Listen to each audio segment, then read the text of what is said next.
Time is what the clock shows, Deltron Depris. Chapter 1. Part 1. Linda. The chemical factory could wait. He looked once more at the glow of the green halon above the chimneys, activated the DNA sequencer, and opened the neuromatrix replicator program. Still time to cancel? Just do it. Hit that damn button. The machine started. It loaded cell data into the digital avatar and severed the connection to the brain cortex. The body twitched as the mind detached, and the avatar loaded into the hacker's mind matrix. He was online, a ghost leaving his body towards the virtual city, a legend for many of Deltron's inhabitants. It was night. Rain lashed the building's windows as Max was on his computer. Depris's sirens sang their melody, the bleak tune of despair filling the room like the final note of a lost game. Depris was harsh. Its brutal streets and alleys didn't care. Gangs ruled their own territories, devoted to their ideologies, whether knowingly or unknowingly. They were slaves to a system of which they were both prisoners and guards. It was an established state, and no one remembered how it all started. The oblivion had wiped out the history of what the past currents had caused when Tellus 81's deep net had been burned like a river, when one of Deltron's hackers had grown tired of everything, wiping accounts, emptying vaults, and dropping crap. What had been then was forgotten. Some speculated that Depris had been the old core of corporations whose shopping centers and residential complexes had been left to their own devices in Deltron's hyperinflation, and then split into factions. Others suspected that the plateaus had simply dumbed down the outskirts as they became non-commercial when control became unprofitable with the cessation of power and credit flows. Depris could be saved. Nothing was done. Max typed on his computer. He had found a link to the dark server of the satellite network he had been searching for months. The machine connected, and the server responded. He didn't know what to expect next, but the hacker's curiosity to unravel the mystery that boards memed with data had aroused his curiosity. Finally, he had found what he was looking for: the Nexus Core. 2 weeks earlier, Max sat in the hazard bar between blocks 6 and 7. It was a place where hustlers from different blocks gathered to negotiate and do business in the names of their guilds and cults. For Max, it was an opportunity to gather information from the hustlers while acting as an operator in synchronizing data points between blocks. Anyone could upload an update to the data automaton. Likes and negative feedback determined its place in the newsfeed hierarchy. Advertisements, gossip, political messages, hookers, religious doomsday sermons, music, anything was available for direct download into the user's consciousness from the data automaton. Max plugged in chips collected from hustlers, loaded them into his deck, took puffs from his cigarette, and inserted the next chip. He loaded the data onto the hard drive and repeated the process, synchronizing data points to keep the interblock news updated on the sector's data automaton server. It was a way to maintain order. If interblock data points were connected to the net, they would have been vulnerable, and only trusted operators were authorized to update them. Max was one of them. That night he encountered a message hidden in the feed about Nexus. Want to live forever? Square 2 is an endless root smaller oscillation equation in Nexus's core. Come, fly to the ghost city. Max removed the chip from the deck and placed it in the system management tool. The program was designed to check for data automaton attacks by viruses. It was Max's handiwork. He suspected a virus. If it was a protocol virus, Max would remove it.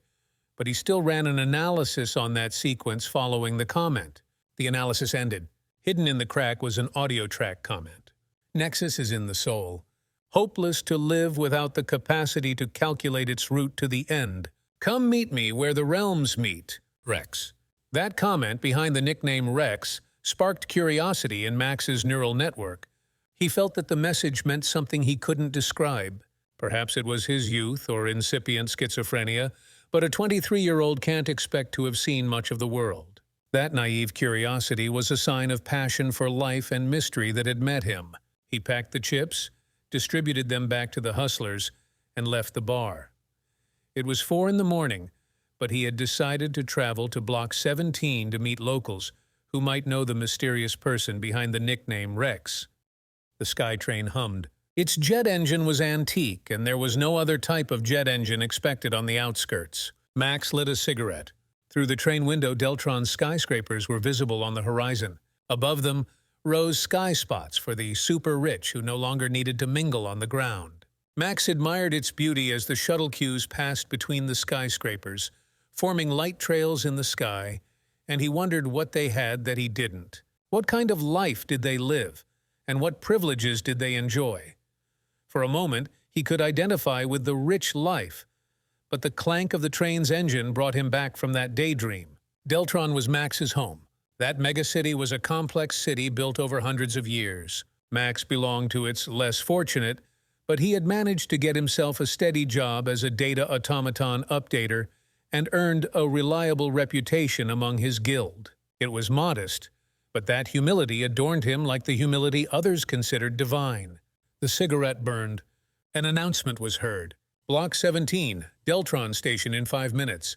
Max didn't care. He lit another cigarette and opened his flask. He took a sip and thought of himself. Cold sweat rose on his neck. Was it fear, or was it due to the night's humidity and lack of sleep? He thought it didn't matter, but he was still about to do something he wasn't even sure about yet. Max stepped off the train. The station smelled of food. Exotic food. Lake rats with vegetables, dog kebabs, turtles, and grasshoppers. Rolled dog. He ordered one. It cost only 4 microcredits. Cheap and good, he thought. Shein, he thanked and continued his journey. Block 17 was right on the edge of the city. Next to it was a lake that could be mistaken for a sea. By the lake stood a harbor and a bar where the hazardites of Block 17 and the fringe dwellers gathered at night. Max headed there. He walked in that rainy weather in the middle of the night through that rundown and cramped alleyway, nibbling on the edge of his kebab. Alley after alley, block after block, he didn't attract attention. Black poplar, long hair, and eye optics made him look like just another person on the streets of Deltron Depris. He carried a weapon on his belt, C-12 semi-automatic pistol. The magazine held 24 rounds, and the bullets were Cyborg's Sure armor-piercing FM-12 rounds. The kebab ran out. He threw the trash on the ground and was almost there. From a distance came the thump of the bass. The name of Block 17 Hazard Bar was Rajaporti, as its harbor allowed travel to another city where Max had never been. In fact, he had never left Deltron.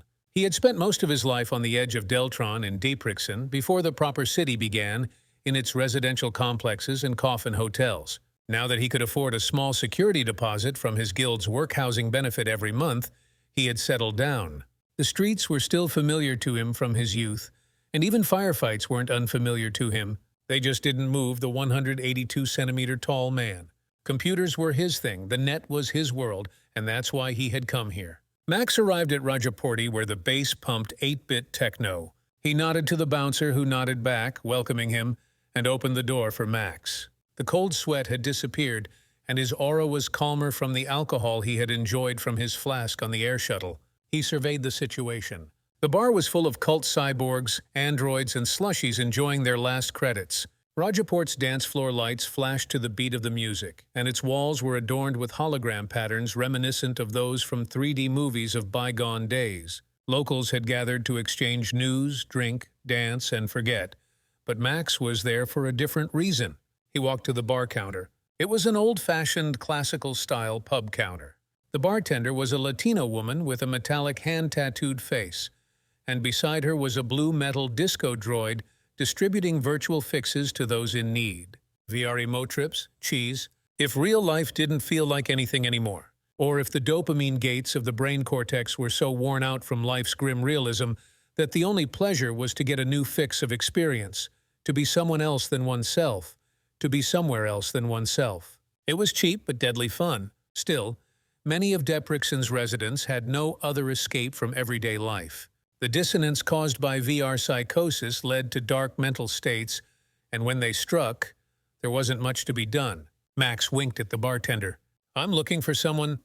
His name is Rex. Can you tell me where to find him?" The bartender turned her gaze. "Walk through that door if you want to live forever." Max walked to the end of the counter and followed the advice to the back door and went up the stairs to the second floor, where a new bar opened up. The bar had velvet sofas, and its style was elegantly calm. Its red upholstery was downright seductive. The glass tables were round and illuminated. The dark corners of the room were adorned with hologram dancers. A man and a woman sat on the couch. Around them were gorillas armed with weapons. Businessmen, Max thought. The woman turned her gaze towards Max. The depth of those eyes Max would remember forever. Beside them stood a chromed android with human-like but artificial-looking faces. The woman smiled. Max didn't know how to react, but he felt that warm smile she had created in him. He approached the table as the android opened its mouth, and its eye projectors reflected a hologram of Max on the table from downstairs. "Here's someone who was asking about you," it said. "How wonderful. My name is Rex. You found my message in the feed." The man wore a green plastic evening gown with a red silk bow tie. There were 2 plug holes on his forehead. He was a hacker. Max was about to speak, but Rex continued. "There were 2 reasons for hiding it. I wanted only a hacker or an operator to find it." Max turned his gaze to the woman. "Because you've come here showing curiosity and courage, I'm obligated to tell you about Nexus. Nexus is the path. Do you want to live forever? Nexus is encrypted on this chip. I want you to open it and bring it back to me, and you'll get to enjoy whatever you can imagine." The man looked at Max. He smiled lasciviously. "You look like you have the ability to bring it back to me." Holographic dancers swayed seductively. Faintly, the sound of the bar downstairs played a cheerful MIDI track. Rex reached out his hand to the table. "Here's the chip. If you bring it back to me intact, I'll reward you handsomely." Max nodded. "All right," he said. "Is that all?" The girl waved the chip in her hand. "My name is Linda. I got one just like it recently. Want to go downstairs?" She stood up and walked towards the stairs, brushing Max's hand as she went. "Cheese, cheese," echoed from the dim staircase of the lower floor as Max walked away from the meeting room to meet Rex. Its neon lights and ultraviolet hue glowed into the hallway from which Linda and Max walked away. "Cheese, cheese," echoed again. It was a hungry, dirty mouth, and the meat sack carrying it was curled up in the middle of the stairs in its misery. Max looked at him, and the horror in its eyes and the glazed look of psychosis caused by excessive use of emotrips were visible. "No more cheese?" "Damn junkies!" Linda aggressively shoved the meat sack out of her way. Deprix's junkyard was filled with virtual heroes whose neural networks had become dissonant from excessive use of VR emotrips. It was cheap and short-lived fun with long-term consequences. Smoke drifted from the bottom of the stairs as Rajaport's disco lights made it look velvety soft. "The junkyard was a bad place," said Linda. She turned her gaze faintly towards Max and spat on the ground. "Damn junkyard." "So what?" said Max. "Don't you know?" Linda fell silent and brushed the velvet curtain at the bottom of the staircase out of her way. "Forget about the cheese." She looked innocent. The girlish gesture made Max wary. Depris was raw. Everyone had their history, and it wasn't beautiful. The mental hospital landscapes at Deprix's junkyard, with filthy psychonauts whose brains had been fried from too much chip-sucking, were painful to watch. Soap, but it wasn't clean. That soap, which the filth of emotrips caused, brought to mind landscapes that didn't exist. It was its glow and darkness that broke the biological neuromatrix with metal and chrome glow, frying the last natural memories. It was the price of emotrips. To be someone else, to be somewhere else than oneself, dangerously seductive. However, Depris wouldn't have lasted without cheese. That daily dose of escapism from melancholy and chronic depression, without which Depris would never have shown its face to its travelers. Who could stand those faces without cheese? No one. Some couldn't stand a bit. It dragged into abysses where the mind is destroyed.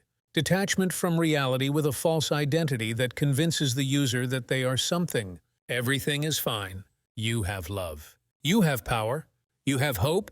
Depris was raw, and the only hope for many was to be left alone at the edge of their escapist daily battles. Into deals, jobs, codes, metal, and chrome. The VR chip was cheese. It was entertainment. Cheesy entertainment, but it smelled of death. Linda walked to the bar counter and shouted to the disco droid, "Cheese." "What would you like?" said the droid in a mechanical voice. "Middle city deals, paradise vacations, family and friends." Max looked at Linda. He put his hand on the counter and signaled a Latina woman for a drink. "Do you ever fear death?" Linda smiled. "VR death? My own special?" The droid handed over the chip. "Short and concise trip to strengthen. Long and complex one fries. I want to see my own death?" Max was shocked. That charming and innocent-looking girl was crazy. "We need to talk," said Linda. "But first I'll take this." It took 3 seconds and Linda's eyes sparkled. She was boosted. In the euphoria of adrenaline, oxytocin, and dopamine, she looked like she was ready to lift an aircraft with her bare hands and tear a dozen cyborgs apart with her delicate hands. Techno played. The tune reminded of the sound of a modem from the early days of the internet, and its electro bass stroked the listener's ego with a sexy melody. They walked to a corner, weaving through cyborgs, server droids, and meat sacks. Max scanned the Rajaport dance floor. Somehow he thought this place was weird. It was weird. It smelled worse than an emo trip. At first glance, everything seemed normal. Depris and gang from Block 17 gathering, dancing, and forgetting. The stage made room for a hacker. She was about to start her own madness, spreading her arms and starting wild moshing. That woman attracted attention from her surroundings. Nothing new, nothing super. Max scanned the area. In the corner of the bar counter was a small, dark space where a cyborg dressed in a black suit was standing. Corporate guy. What the hell were they doing here?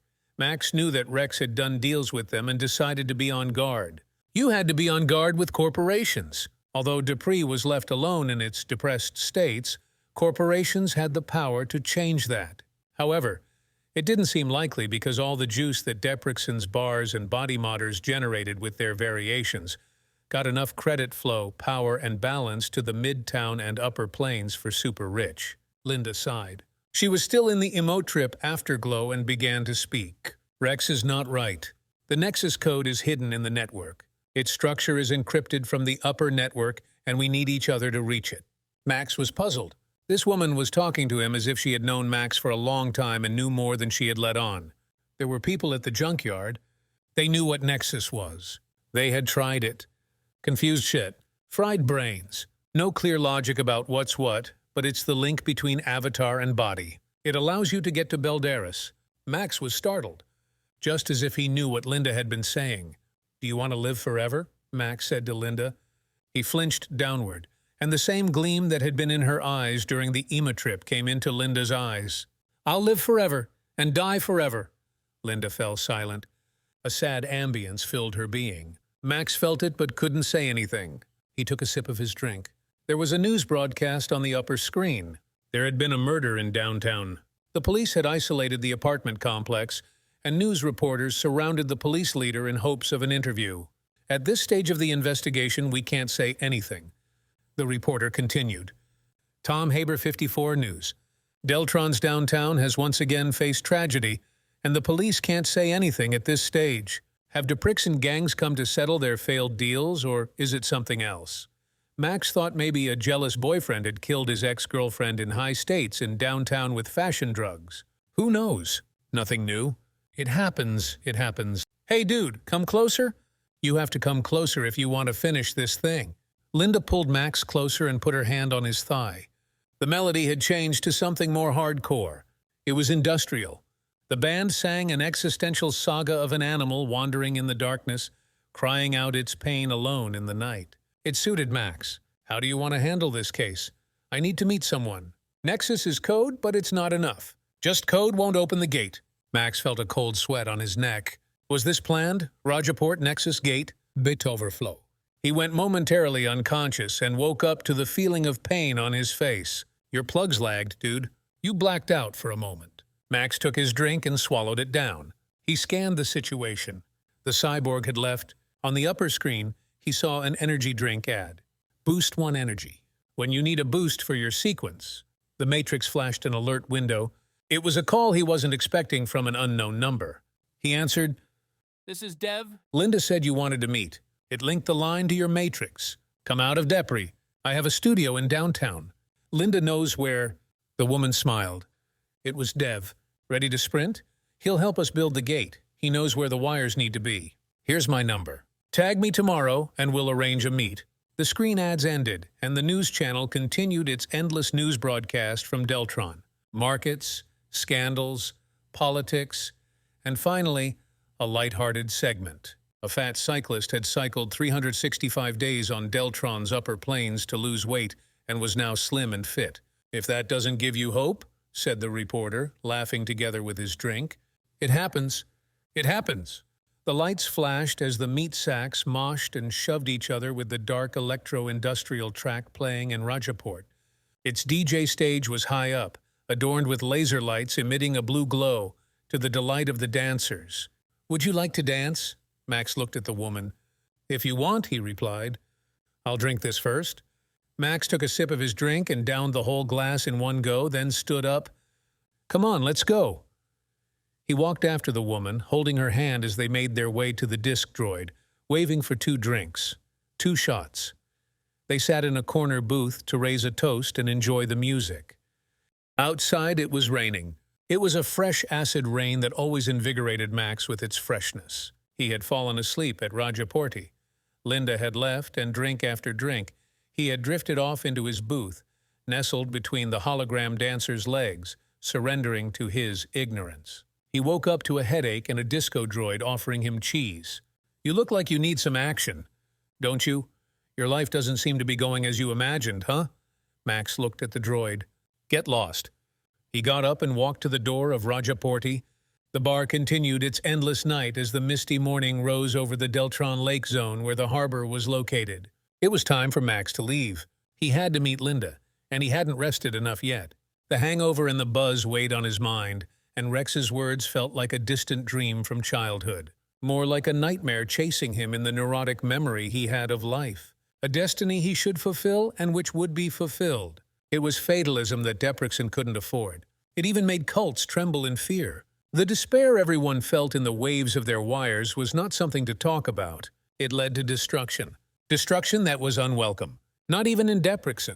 The rain subsided and the sun began to shine. Through the clouds, Max saw the majestic blue sky that he hadn't admired in a long time. Instead, he had spent his free time holed up in his studio, updating block data machines at night when it was quiet. The night sky was familiar to him, but he didn't know the constellations. No planets, no galaxies. He knew they were there. He knew many others lived where he wasn't worth anything. Their lives were on different planets and different star systems, in interstellar space, but he had never wanted to go there. The sky train hummed. There was a hip flask in his pocket that he had been sipping on the way here. Still some left. Max looked at the end of the carriage where some youngsters were playing. They were dressed in innocent-looking laser tech suits that looked more like costumes than real clothes. That was normal for young people. Young people were young. They had time to learn what they wanted to know. Playing the latest VR game. Some augmented reality stuff. Riding sky trains from Depris from location to location, grabbing tickets and making adventures that game masters had coded into the system. It calmed Max down. He looked out of the train window towards the Deltron horizon and took a sip from his flask. The peaks of the high plateaus were visible all the way to the cloud line, drawing as monuments when the train circled Depris. Soon he would be resting. It was time. He thought he would sleep until evening, but soon it would be time again. There was always time for something, always something happening. That's life, constant change, he thought. He felt a sense of majesty as he watched the cloud reflection and the golden edge drawn on it. Life must have a purpose, he thought.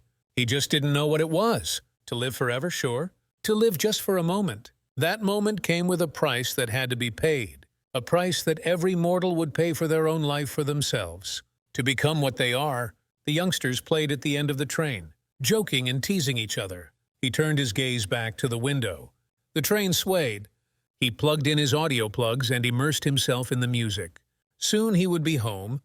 The SkyTrain descended to Block 13 station. It was a few kilometers' walk to Max's apartment complex. It was an old shopping center that had been turned into an apartment complex for Depris' needs after the businesses had closed down. Some of the levels still had shops, with relos for sale, weapons, prostitutes hanging around waiting for the next franc, gang members partying, doing drugs, and local cheeseheads wandering around in their delusions of grandeur, pretending to be world travelers, super-rich tourists experiencing Depris' hegemony. Max had to walk through Block 13 to his home in the mega-complex, known on the streets as Hotel 13.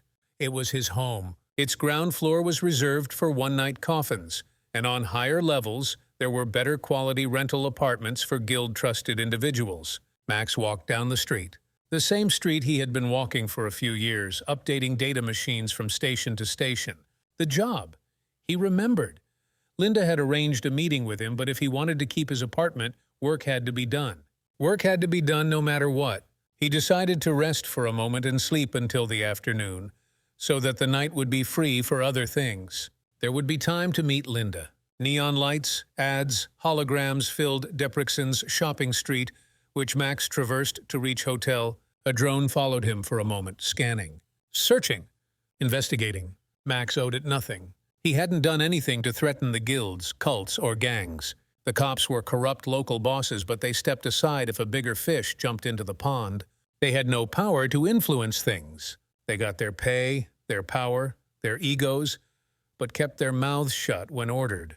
There was always some hotshot there and an idealist here. Otherwise, they were just mass. Sacrificial lambs to protect, just like they were, who had their reasons. What the interblock power struggles prevented. Anarchists were the best trade routes when mechanical politics failed. Information that hustlers couldn't get. Hot metal. Cheese or credit streams from the dark web flowing freely from hackers to the guild's advantage. What everyone could deliver, that was order, when nothing else worked. It wasn't fair, but that's how it was. You didn't have to like it. It started snowing. Deltron's winter was short and unpredictable. Now it was beautiful. It warmed Max's heart as the snow fell gently in large flakes, covering the roofs of the stalls, the surfaces of the streets, forming a path for walkers to tread through. It moved with the wind, forming arcs that then flew smoothly with the air's movements and the shapes of the streets. Depris's neon lights shone beautifully in winter. It was a pure time for the city, whose small parks froze in the glow of snow-covered tree branches and whose street stalls looked friendly in the crackle of that frost, whose ice rinks were filled with skaters, and Deltron's nearby mountain welcomed winter sports enthusiasts. Max lit his cigarette. The neon sign of Hotel 13 blinked in the snowfall. Beneath it were sliding doors leading into the hotel and the lobby, opening up to a mega-complex spanning over 100 floors for the residents of Deltron Depris. Outside, gang members and prostitutes hung around, passing time and cigarettes. They observed passers-by, drank and indulged, waiting for their next customer, ready to fulfill all desires in the personality modes of their red-lit rooms, catering to the deepest fetishes and BDSM fantasies. Max arrived at his doorstep. He was tired from the night out, hungover and foggy-minded, not caring about them as he walked in through the sliding doors of Hotel 13 towards the lobby elevator. Linda, the harsh landscape reflected in his soul's mirror, transformed into thoughts of that beautiful woman. Linda. She made him feel something different from Depris's routine. Was it something worth fighting for? It was something new. He had spent his entire youth alone, inside his room, walking in shadows during the nights, engaging in data manufacturing.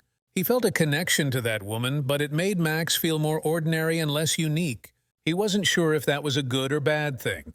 The elevator chimed and residents exited before Max could step inside. Floor 84. He pressed the button, and the elevator accelerated in its ascent until the floor felt normal again. The elevator's factory sound binged as it arrived at Max's awaited floor. He was prepared for hallway rats, neighbors spending time gossiping in their floor's stairwells, until someone from the guild hierarchy called them to do services and small jobs through deals and transports for the benefit of Depris's sectors. Max swiped his key card, and the metallic sliding door opened before him, revealing the place where he had devoted his entire life. Home, computer, bed, and avant-garde neon light 3D visuals surrounding the apartment with their glow. He hung his coat on the nail. He left his gun belt in place just in case something unexpected happened. It was unlikely, but there was always a reason to be careful. He lay down on his bed thinking about Linda. What had that woman said? Do you want to live forever? Those hair strands swaying with her neck, her girlish, dark demeanor, wild nature. But there was something beautiful and fragile about her. Max needed to sleep off his exhaustion, but the sense of duty weighed on him. Work needed to be done. But now it was morning, and he lay in his apartment's bunk, hungover, dreaming of a woman he had never encountered before. Max turned on his side and wiped his forehead. He still had to get up. He had to eat and head back to the hazard bar between 6-7 to see if there were possibly new chips, use the data terminals, and update the charging console. He turned on the TV tuner. It was a device similar to an old television that wirelessly transmitted the emotions felt by TV characters. Max didn't open the channel. He tuned channels until he finally found the station he was looking for. Nature Planet. A documentary about tropical rainforest birds played on the station, showing images of cliffs where parrots nested, eating clay from its slopes. Max left the sound on. The topic changed to describing the lives of living rivers in completely unknown environments in the water, which was murky with mud, for Depris residents. Instant noodles were ready. He sat at his desk, eating steaming noodles with chopsticks. Thoughts whirled in his mind. Why had he gone after the Nexus? Did it make any sense? Life went on as usual. He could be at peace at home, work, and entertain himself through the computer and the internet. Yet the Nexus intrigued him, and now that woman, the woman he had been waiting for all his life, unaware but knowing that someday he would find what he was looking for. It was fate he relied on in his peculiar life in Depris' nights, believing that someday everything would be normal. The snowfall had turned into sleet, and the sky was covered with a gray cloud canopy.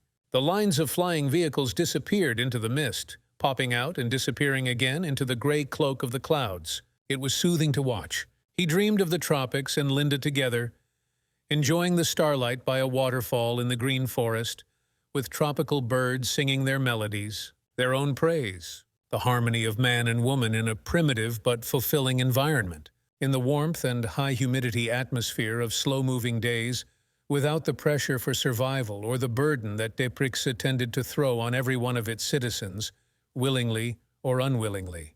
The matrix beeped, and the GUI flashed a call window in front of Max's eye optics. It was Linda. "Hey, dude, are you awake yet?" Max startled. He remembered how Linda had kissed him on the cheek before leaving from Rajaport, while he was half asleep on the table, as the techno-princesses partied on the floors of Rajaport. "Gotta go to work," Max replied. "All right, then. If you want, we could meet in downtown today. Devil's got a studio there, remember? He can help us. I've got a plan. See you there. What time can you make it?" Max thought for a moment. It was now 10 in the morning, and he would be working until at least 2. After that, he needed to rest. "Let's meet at 6 at the downtown Sector 2 station. I'll ping you when I'm there?" "Okay, that works. See you there." The Matrix cut the connection, and he continued emptying the noodle bowl, sipping the last drops into his mouth, tilting the cup's rim to his lips and drinking up everything left. "Excellent," he thought, putting the cup aside while sliding his hand into his pocket. There was a chip that Rex had given him to decrypt. Why was it encrypted, he wondered, and why were there gorillas with business suits on site? Max sat at his computer console. He inserted the chip into the control port and opened a channel to see if the computer recognized the chip's connection.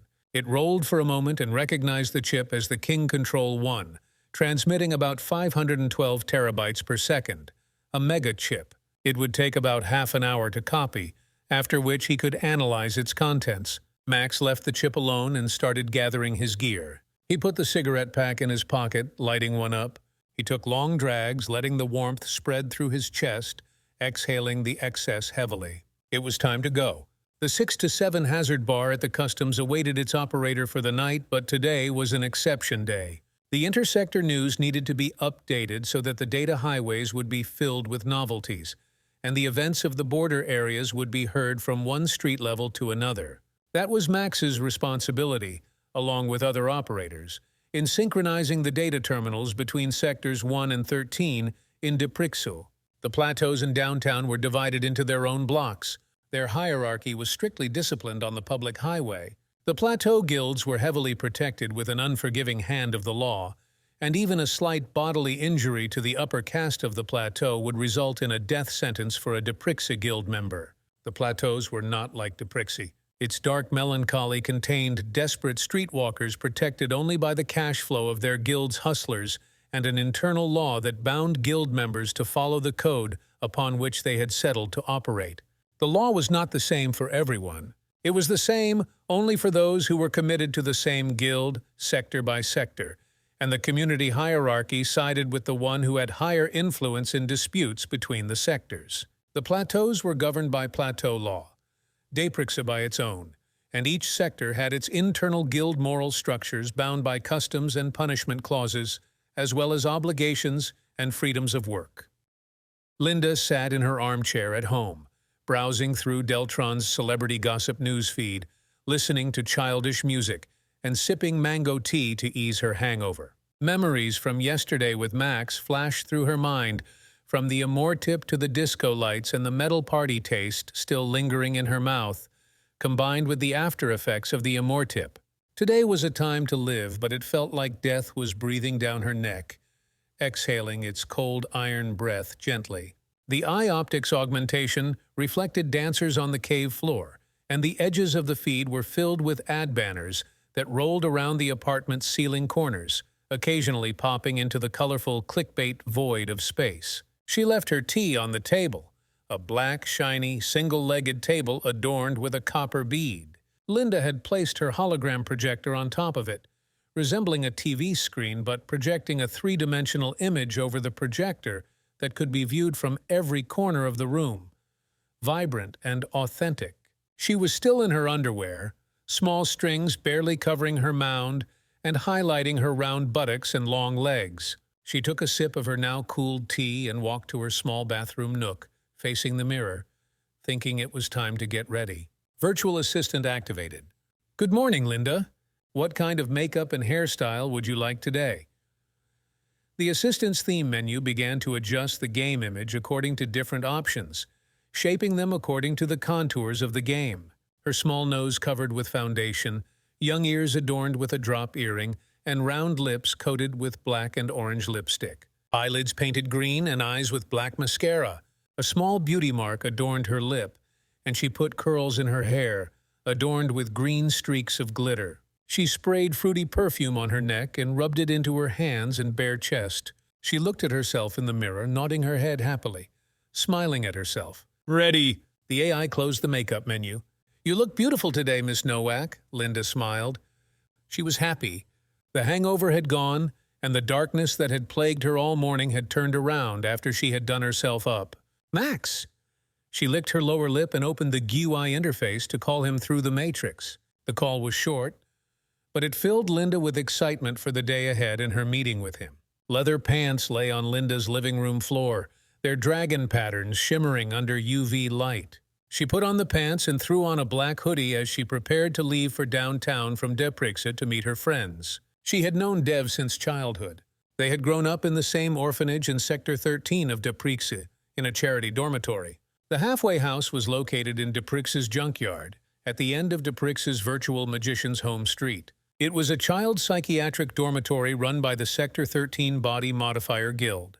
It was embedded among long corridors on the pink neon street adorned with cult prophets and personality analysts called virtual magicians. Virtual magicians used AI to explore fate and predict it with personality analysis, speech, and behavior modulators, allowing their clients to make seemingly random behavioral experiments with their hologram mirrors, delving into the premises of the mind, anticipating, limiting, and expanding what a person is capable of doing in life. Some believed in fate, some in free will, chaos, or the boundary of the unknown, between predetermined fate and the superdeterministic interface.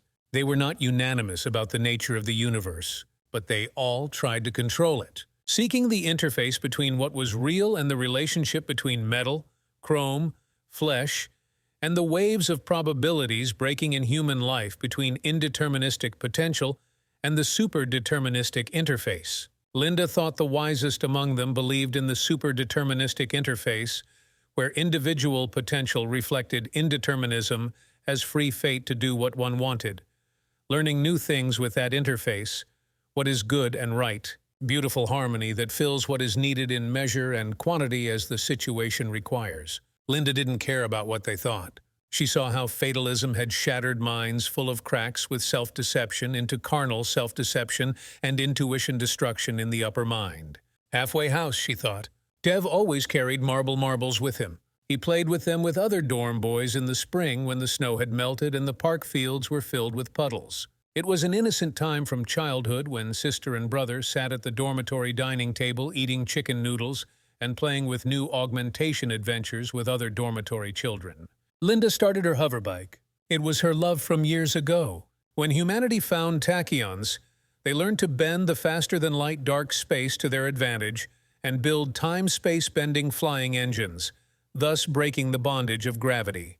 They could fly fast, speeding in tunnels or on the sky deck. Linda's hoverbike was the Dragon Z800, with a neuroportal-equipped interface helping to drive it either manually with the body or mentally with the power of imagination. Linda tightly gripped the handlebars as Telos 81's space-time curved in the gravitational lens of the Ackermann binary star, lifting her Dragon into the air as she accelerated into the connector tunnel toward the downtown studios to meet Dev. She accelerated to 200 mph and gained altitude, threading through the rooftops of ordinary cars, sometimes flying high and sometimes skimming low along the magnetic track.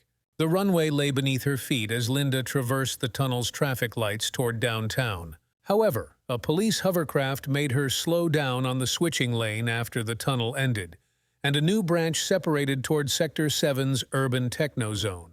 That area was the residential zone of semi-rich and well-off Deltron city dwellers where Dev had moved a few years ago after founding Nano Studio. Dev made relays. He knew everything needed. Connect, cut, fix, mend, and build.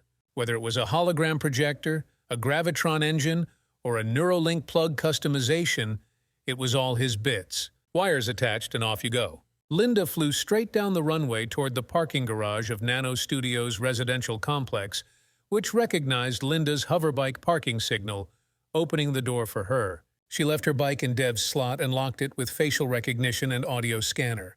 "Stay," she said, and the bike locked into sleep mode. The parking garage was filled with fancy hovercraft, neuro-controlled hoverbikes, maglev cars, and a few old-fashioned gasoline-powered classic cars. It was illuminated with green neon tubes, indicating the status that the garage users had received when moving to the suburban Sector 7, far from Depris. It represented glitz and a massive culture that wasn't seen in Depris. A uniformed parking garage guard stood at the elevator door, smiling discreetly and welcoming Linda as she smiled back and walked past him toward the background owner's apartment. The elevator door opened. A flashy and vibrating soap advertisement greeted her eyes, making her hair sparkle. Luxury in 2382. What changed when people reached the stars? 2 other planets and new star systems. Yet the same ads bombarded consumers with their fine products, competing for their share of a slice of cake that seemed to disappear every time. The Federation's banking system was flawed. It cut off money flows for competitions and service providers who created credit flows out of nowhere, seeking interest. The systems rebooted, became angry with each other, null sectors and empty orders without users. Cities were built on new Telos planets in emptiness, in dead spaces where no one had ever moved. Trillions of credits wasted, shuffling money out of someone's pocket, upsetting cargo flows, relay factories, and workers in their loan grabs. The waste vacuumed up emptiness and toppled many other dominoes in its nickel stream. Linda pressed the button. Floor 49. The factory voice of the elevator announced she was excited about meeting Dev and about finding a skilled coder, which they had been looking for with Dev. The net was long and wide, but the real stuff was found only in the flesh space. The elevator door opened. In front of her eyes lay the view of Nano Studio's reception desk, where orders and commissions could be inquired from the secretary about specialized Gravitron engine repairs to AR Mode eye optics repairs. Linda waved to the receptionist, who recognized her as she walked past toward the owner's apartment in the background. Dev was busy with his own things. He was focused on soldering a traditional circuit board intended to serve as an AR chip control module. The optical system to which that switch system was integrated was sophisticated and delicate. Its total size was less than 2 meters, which in the past was considered the gateway to modern information technology infrastructure. At least by some... Linda stopped at the door of Dev's workspace. She admired everything that the days of orphanages had produced, and nothing was missing. "My brother!" she exclaimed. Dev didn't react immediately. He recognized that familiar, cheerful, girlish voice. It was his sister, Linda. Dev raised his gaze from his soldering point, lifted the digital magnifier, and removed the mechanical interface control glove from his hand. "My love," he said. Linda laughed. "Do you know what day it is today?" Dev looked at her questioningly. "We found a soldier." "A coder, right?" Linda said. "From Depris, right?" Did you know that Greta hates Jengos? How so? Linda said. Think a bit. She's cutting ties with her clients. All Jengos, just looking for an opportunity. Fortune seekers, the whole bunch. They'll kill you if something doesn't please them. Fuck, Dev, we need to catch Greta. You know that she coded the Nexus. She left her mark. I can't say what she hates, but it's not us. Besides, she doesn't know us, but we love her. Fuck that shit. Everyone here is a Jengo. Everyone just looking out for themselves. You're no better than them. Dev looked at Linda. Fine then. We know Greta's a coder, and without her we can't open the Nexus. Be that as it may. Maybe this guy of yours can help us? I've got plans for today. You can come along if you want. How so? Linda said. Today's the fashion show at Putka. Lovely flesh and bones. Sexy fat. Are you coming? I guess, Linda said. She sat on Dev's office chair and spun around in it. For a moment she dreamed of Max sitting next to her at the Putka fashion program, holding each other while the shared VR experience guided their sensual senses. The Putka program was broadcast on TV Toon channels. A fat prima donna ate meals while a slim and lively lady flaunted herself, dressed in sexy outfits through the shared experience, feeling the culinary delights of the prima donna. The audience could watch and tune into the prima donna's pleasure by feeling connected to the model's experience and the oral and sexy enjoyment of sensations they shared. Dev threw his glove on the table. He sat next to Linda, opening his LED screen while disconnecting it from power-saving mode. He checked his chat window. 24 messages. All business. All good. Did you know that Brandy Lola is coming there today? Ooh, she's lovely. 120 kilos of rich sweetness. And she's accompanied by Deltron's latest model cast newcomer, Marisa Libanow. Hottest stiletto and latex, can you imagine? Linda laughed. Looks like you can't wait? As if you'd know. Dev smirked at Linda. Max left the hotel lobby and headed back to Depris with the goal of reaching the customs hazard bars 6 and 7. It was time to fulfill his duties. A random Navari greeted him at the exterior door at the bottom of the stairs, to which Max mildly responded while puffing on his just-lit cigarette. The hum of ventilation ducts echoed in his ears as he stumbled outside through the sliding doors, still groggy from the hangover. From there, he made his way through the hotel's side alleys towards the SkyTrain station. Snowflakes fell on Max's neck and the sky was covered with a cloud ceiling. It was cold. He raised his gaze to the rooftop ridge of the apartment complexes, drawing on his cigarette, simultaneously shrugging his shoulders to shield himself.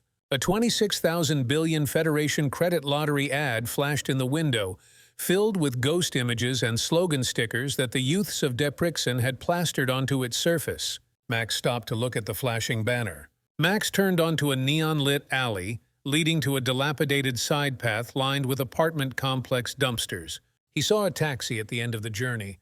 The laziness of walking from one station to another tore at his soul, and the desire for comfort led him to decide on a detour. The taxi hovered lightly just above the street, emitting a faint electric humming sound. It was an air taxi adorned with a checkered pattern, its entire body decorated in green. Max knocked on the pilot's window and the door opened to the back seat. "Where to, traveler?" The pilot wore bulky, tinted augmentation glasses to assist in coordinating the vessel. He waved his hand, adorned with a trucker-like cap, and swept his blue-black hair behind his ear. "Sector 6, hazard bar at the SkyTrain station," Max replied. The lights dimmed inside the air taxi, and heavy metal music returned to its normal level as it began to rise vertically from street level, eventually clearing the rooftop structures of the apartment complexes and navigating onto the main aerial highway. It accelerated to 100 mph, part of the Deltron Skyway. Through the windows, Max saw the horizon, augmented by the interaction of commercial advertising streams. The brightness reflected in his eyes from the corporate banners floating in the digital matrix on the taxi's windows. Beyond them, he saw the misty holographic walls of downtown skyscrapers, where giant 3D shrimp advertisements hundreds of meters high tempted onlookers. He was thirsty. Sector 6. SkyTrain station approached, and the taxi transitioned from the aerial highway to a landing maneuver. It descended from hundreds of meters above, back to the surface level of the planet, and came to a stop.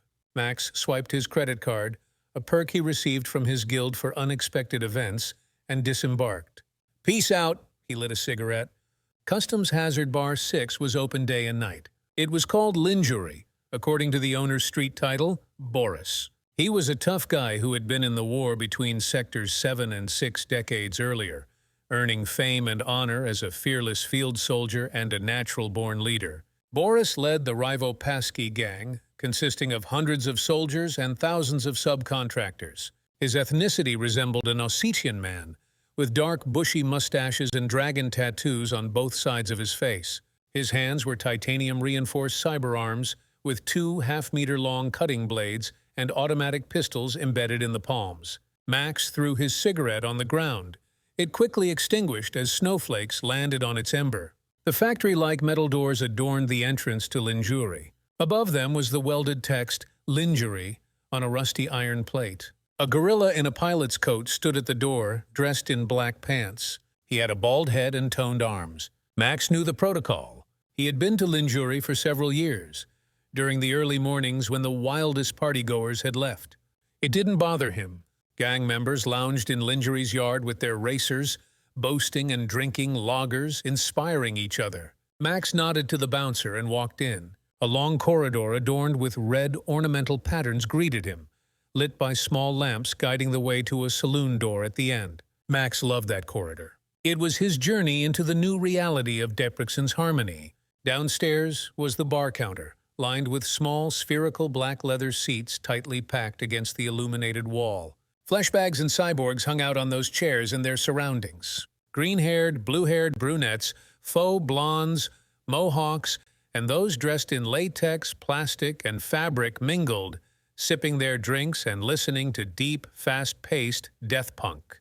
Max sat at the bar. Before him appeared a LED display showing a menu of drinks and snacks: shrimp burger, calamari rings and fries, sausage and sour cream, and vegetable noodles. Max reached out and swiped the screen to add his drink order.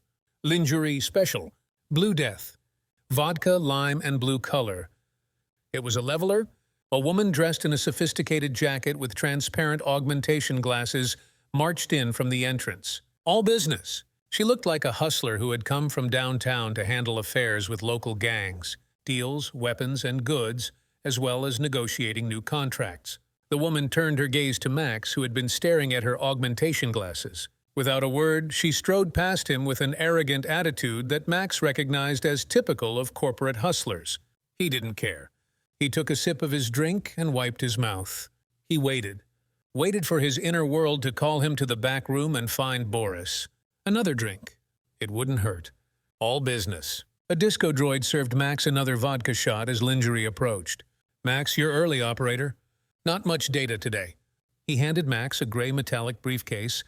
It was an LED-lit case with the word "Data Hazard" formed from its blue lights. Max scanned the briefcase's optic code with his eye scanner, which resembled the QR codes of old times. It revealed a serial number, the date the case was sealed, and the number of chips inside.